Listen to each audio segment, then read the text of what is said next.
میری دوست جب برانڈ سے ملنے جاتی تو مجھے بھی ساتھ لے جاتی۔ پھر کچھ ماہ کے لیے وہ لندن چلی گئی تو میں اس کے پیچھے جب برانڈ سے ملنے لگی۔ ہم ایک دوسرے کے قریب ہوتے گئے اور پھر ایک روز میرے پیروں تلے سے زمین نکل گئی جب میں اور رابعہ یونیورسٹی میں ایک ساتھ پڑھتی تھیں۔ ہم بچپن کی سہیلیاں تھیں، اسکول سے لے کر کالج اور پھر یونیورسٹی تک ایک ساتھ رہیں۔ رابعہ کو ایک نوجوان سے محبت ہو گئی۔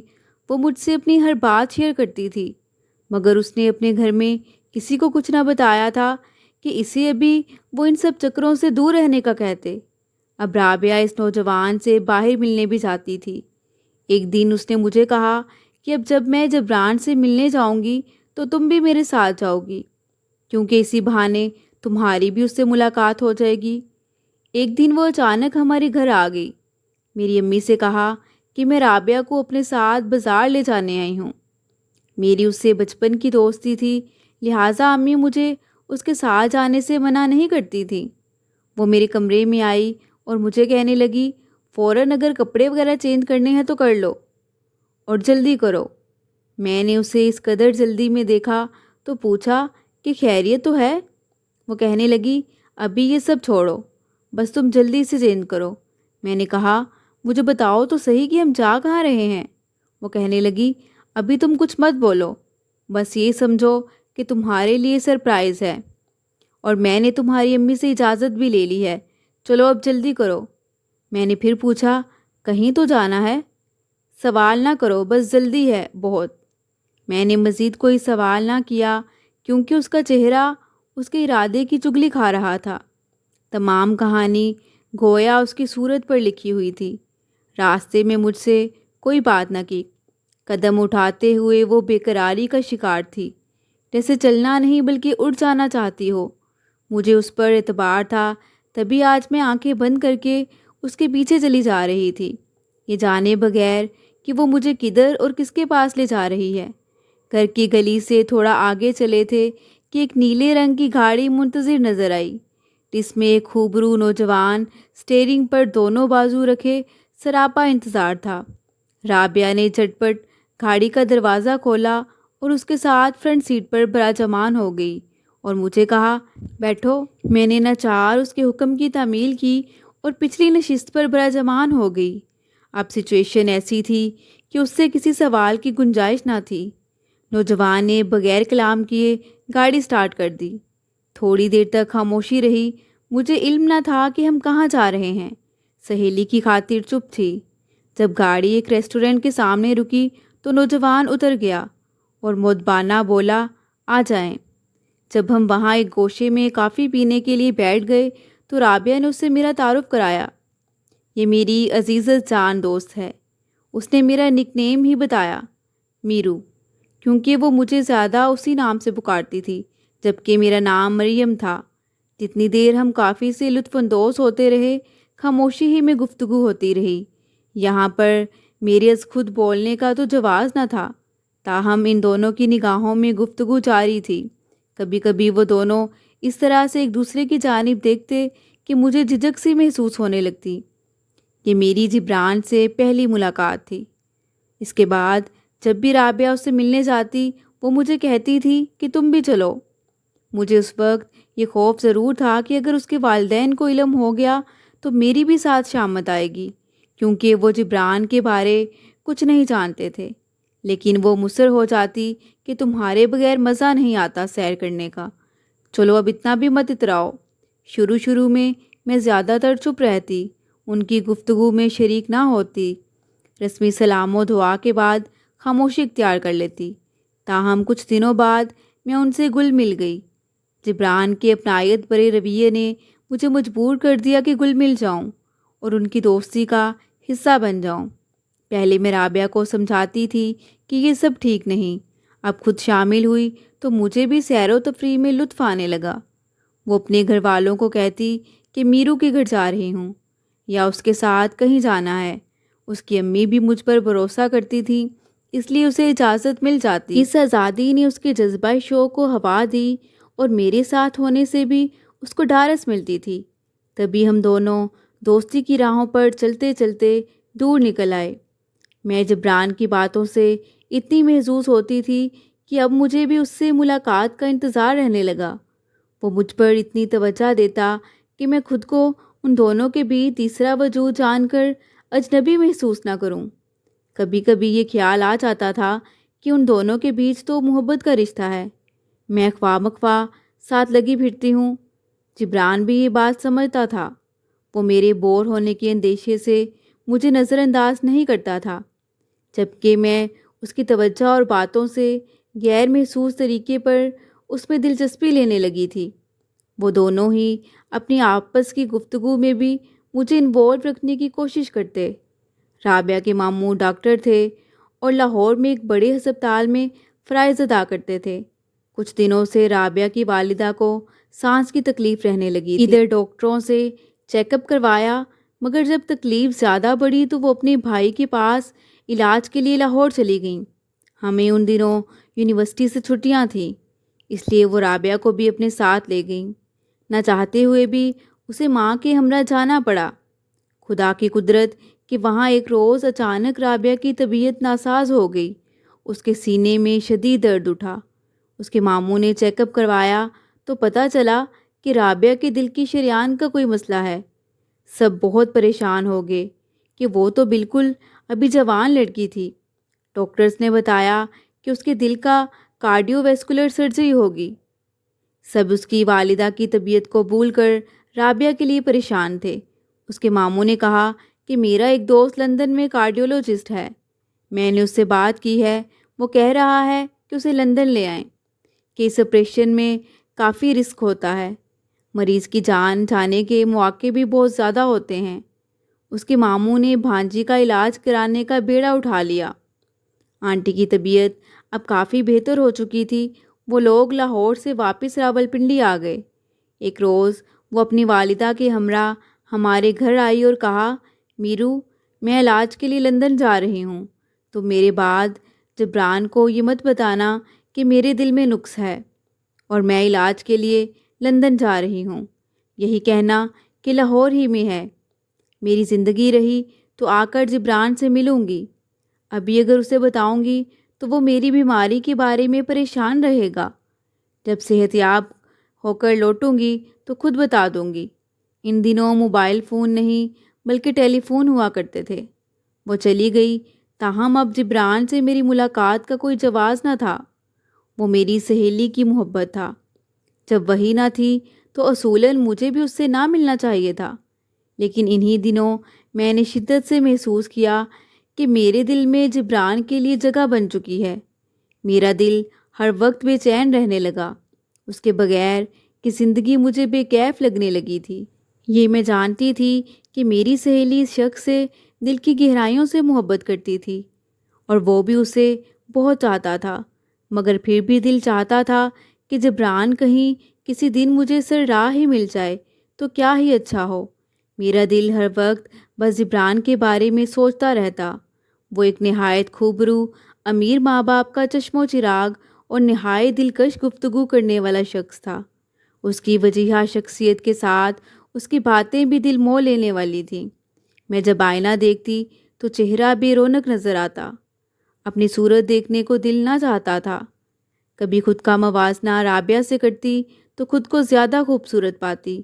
اس کا قد مجھ سے چھوٹا اور رنگت بھی کچھ سانولی تھی۔ وہ ضرور دلکش نقوش کی پرکشش لڑکی تھی، لیکن میری رنگت تو انار کی کلی کے جیسی تھی۔ جانے کیا بات تھی، یہ شخص پھر بھی رابعہ کے سوا کسی اور کی طرف دیکھتا تک نہ تھا۔ دل سے نکلی دعا قبول ہو گئی۔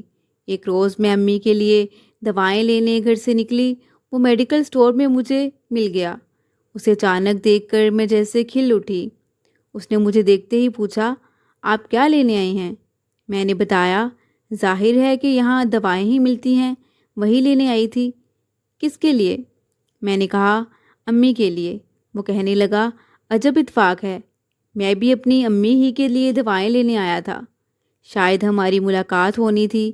میں نے بات کرنے کو کہا کہ میں کئی دن سے سوچ رہی تھی کہ آپ ملیں تو رابعہ کے بارے میں بتاؤں۔ ہاں ضرور بتائیں۔ میں اس کے لیے کافی پریشان تھا۔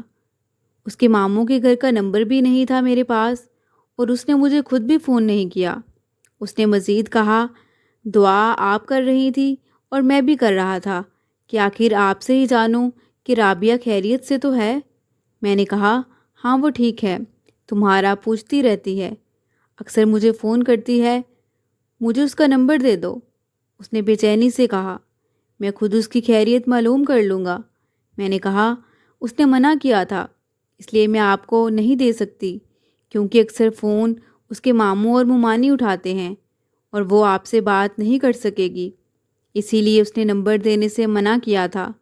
اس روز ان باتوں کے سوا کوئی اور بات نہ ہو سکی، تاہم اس نے مجھے اپنی گاڑی میں گھر ڈراپ کر دیا۔ اس روز دل ہی دل میں یہ بات آئی، اے کاش رابعہ کی جگہ میں اس شخص کے دل میں ہوتی تو کتنا اچھا تھا۔ کبھی کبھی انسان بہت خود غرض ہو جاتا ہے۔ اب میں بھی سوچنے لگی، اے کاش میری دوست لندن سے کبھی نہ لوٹے اور میں جبران کے دل میں اس کی جگہ لے لوں۔ وہ میری بچپن کی سہیلی تھی، مجھے اس سے پیار تھا، وہ مجھ پر جان دیتی تھی، اعتبار کرتی اور اپنا کوئی راز مجھ سے نہ چھپاتی تھی۔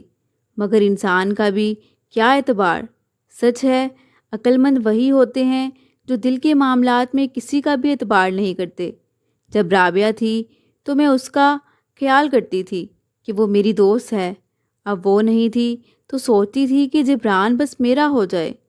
2-4 مرتبہ وہ ملا مگر حال دل اس سے چھپا لیا کہ کہیں سب کے سر نہ ہو جاؤں۔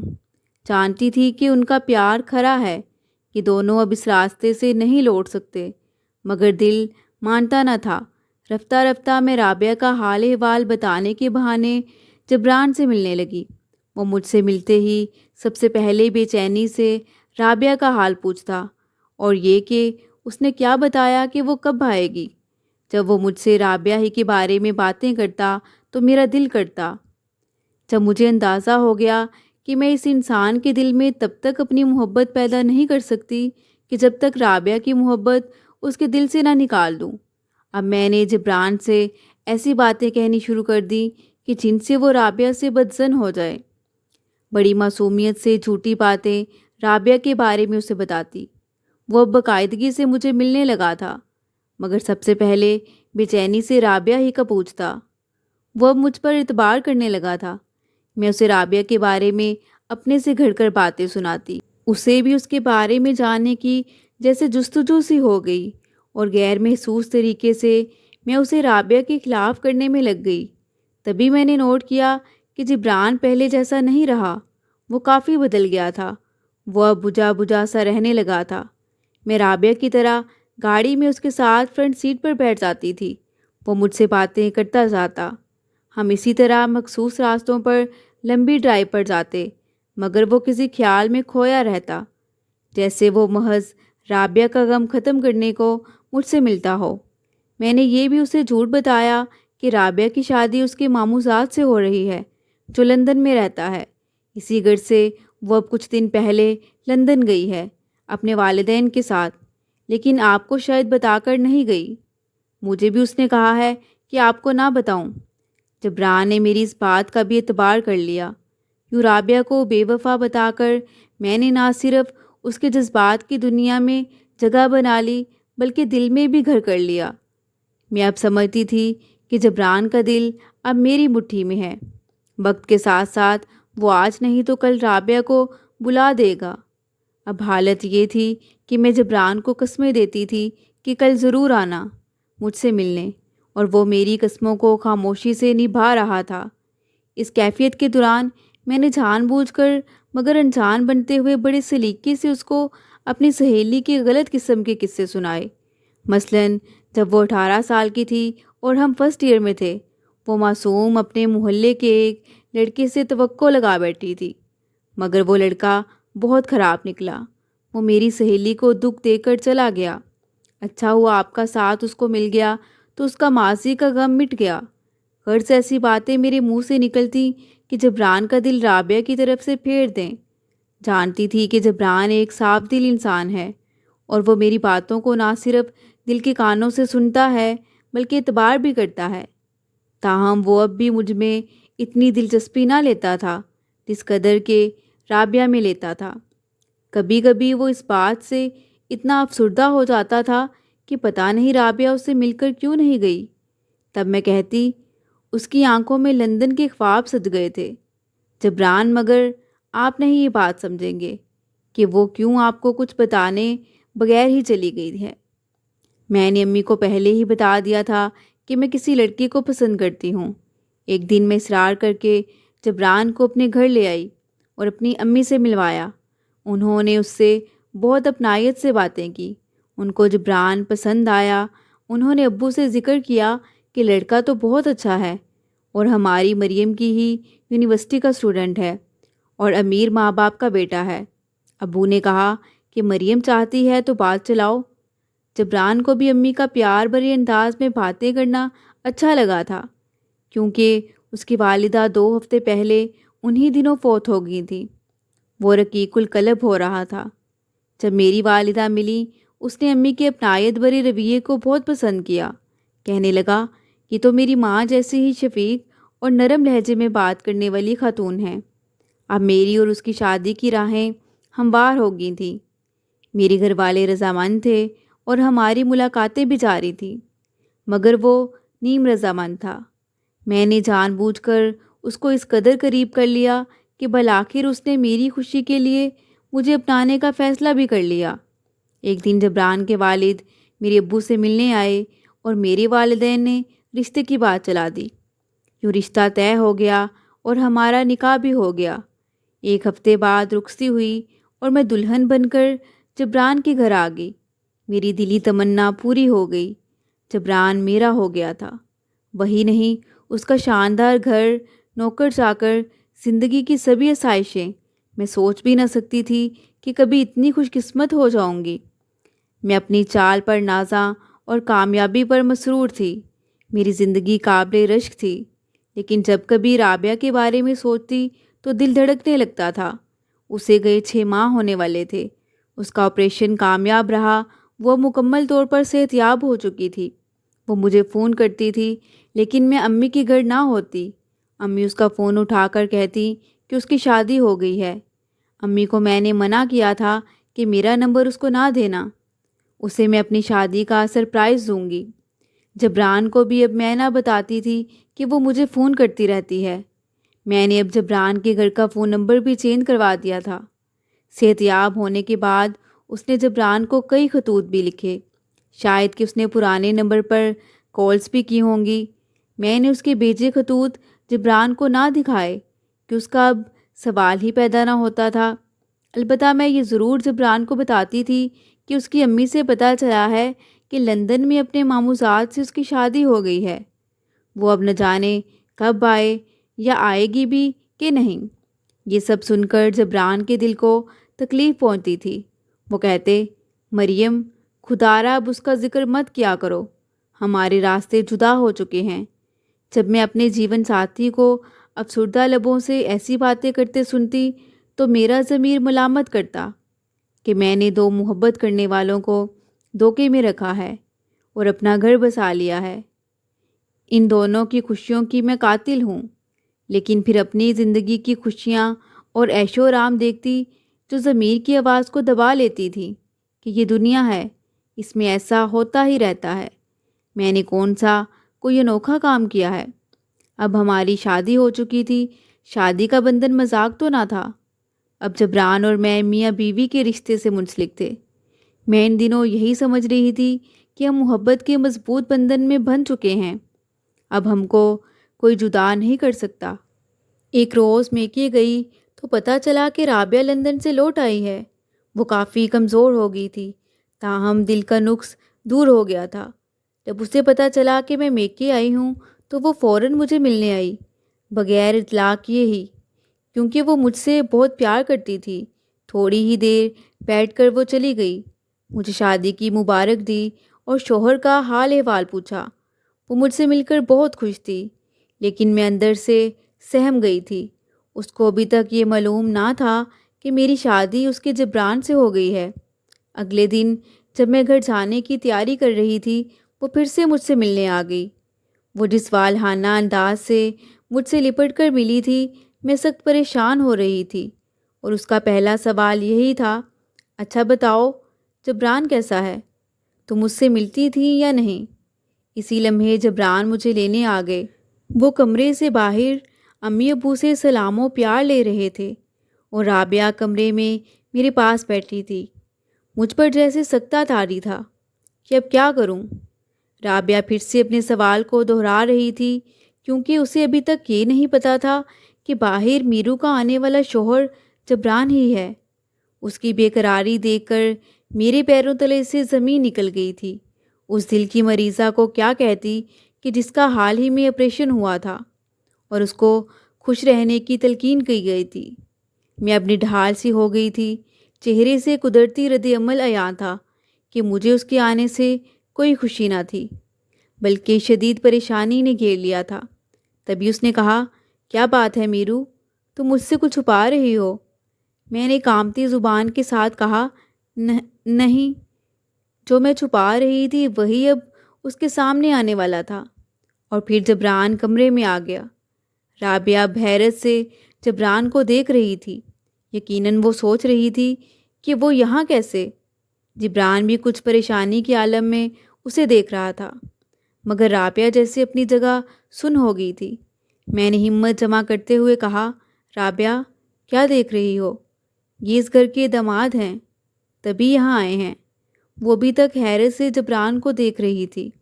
میری یہ بات سن کر فوراً میری جانب متوجہ ہو کر کہنے لگی، کیا کہہ رہی ہو تم؟ ہاں میں صحیح کہہ رہی ہوں۔ ان کو ڈر تھا کہ اگر تمہاری وفات کی اطلاع انہیں مل جاتی تو خدا نخواستہ وہ یہ صدمہ نہ سہ سکیں گے۔ تبھی انہوں نے گھبرا کر میرا ہاتھ تھام لیا تاکہ اگر کوئی ایسی ویسی خبر ملے تو ان کو زندہ رہنے کا سہارا مل جائے۔ میں دونوں کے منہ پر کیسا بے تکا سا جھوٹ بول رہی تھی۔ تبھی جبران نے میری جانب حیرت سے دیکھا اور کہا، یہ کیا بکواس ہے؟ رابعہ نے میرا ٹھنڈا ہاتھ پکڑ لیا، گویا کہ میں اس کے سامنے بہکی بہکی باتیں جیسے دماغ کے خلل کی وجہ سے کر رہی ہوں، یا وہ یہ سب سن کر یقین نہ کر پا رہی تھی۔ وہ مجھے کہنے لگی، میرو بس کرو اب مذاق، اور میں اس کے سامنے خود کو حقیر سمجھنے لگی۔ تبھی میں نے کہا، جبران نے شادی کر لی ہے رابعہ، تم سے نا امید ہو کر۔ ایسا کہتے ہوئے میں نے گویا اس کے اعتبار کو ریزہ ریزہ کر دیا تھا، پھر بھی وہ مضبوطی سے میرے سامنے کھڑی تھی، ایک بلند پہاڑ کی طرح، جیسے ابھی بھی اسے اپنے کانوں پر یقین نہ آیا۔ جبران مجھے یہ سب کہتے سن کر غصے میں آ گیا، کہنے لگا، یہ کیا تم مول فول بولتی جا رہی ہو؟ رابعہ کہنے لگی، میرو کیوں مذاق کرتی ہو؟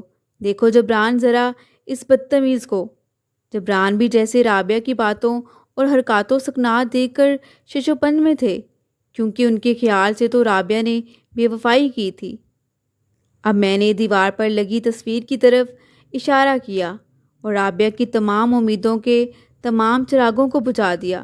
لمحہ بھر کو وہ اپنی پانچوں حصوں سے اندھی بہری اور گونگی بن گئی۔ پھر بڑی مشکل سے لرزتے ہونٹوں کے ساتھ اس نے ہم دونوں کی طرف دیکھتے ہوئے کہا، تم دونوں نے مجھے بہت بڑا دھوکہ دیا ہے۔ اور پھر مزید بغیر کچھ کہے سنے وہ گھر سے چلی گئی۔ خدا جانے لڑکھڑاتے قدموں سے وہ کیسے اپنے گھر تک پہنچی ہوگی۔ اب شاید جبران کو سمجھ آ چکی تھی کہ وہ مجھ سے کہنے لگے، بتاؤ اور کتنے جھوٹ بولے ہیں تم نے؟ جبران بھی مجھ سے مزید کلام کیے بغیر اپنے گھر واپس چلے گئے۔ مجھے کچھ نہ کہا تو میں یہی سمجھی کہ کیا کہہ سکتے ہیں اب، آخر تو میں ان کی بیوی ہوں، ذرا غصہ ٹھنڈا ہوگا تو آپ ہی لینے آ جائیں گے۔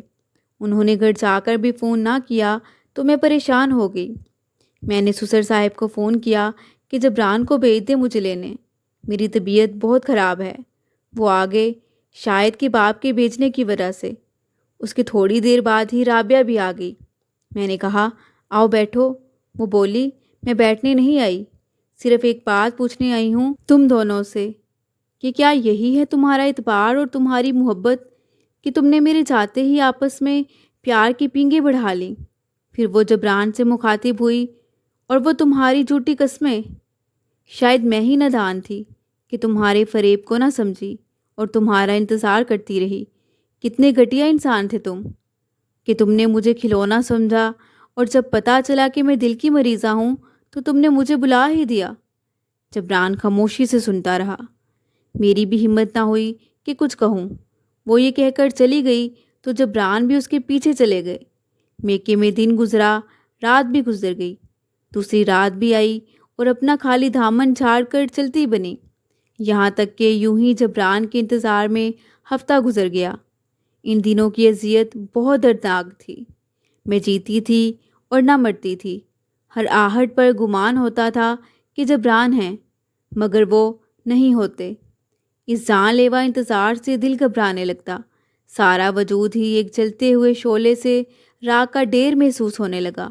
مہینہ گزر گیا، تنگ آ کر میں امی کے گھر سے خود ہی جبران کے پاس آ گئی کہ اپنے گھر میں شاید وہ مجھے معاف کر دیں کہ ادھر ان کے والد صاحب بھی تھے، مگر میرے یہاں آنے سے انہوں نے اپنے گھر ہی آنا چھوڑ دیا۔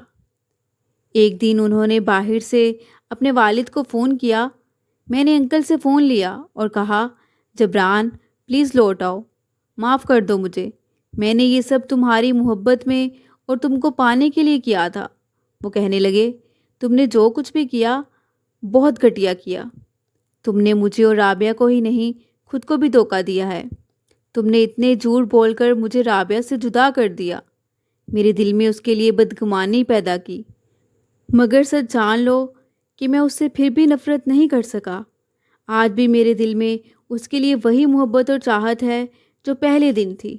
میں نے تمہاری خواہش کو ٹھکرایا نہیں، عزت دی کہ تم اس کی دوست تھی، تم سے شادی کی کہ تم اس وقت مجھے غمگسار لگی۔ میں نے تمہارا دل نہیں توڑا، مگر میں نے محبت صرف رابعہ سے ہی کی ہے، لیکن اب پتہ چل گیا ہے کہ تم اس کی بھی دوست نہیں بلکہ دشمن ہو۔ میں تمہارے ساتھ باقی زندگی جھوٹ کے سہارے نہیں گزار سکتا، میں یہ زبردستی کا بندھن زبردستی نہیں نبھا سکتا۔ میں کل ہی رابعہ سے نکاح کر رہا ہوں، میں نے اس کی غلط فہمی دور کر دی ہے اور وہ اب میرے ساتھ ہے، وہ ہمیشہ میرے ساتھ ہی رہے گی۔ تم میرے ساتھ رہو یا نہ رہو، اس کا فیصلہ تم خود ہی کر لو۔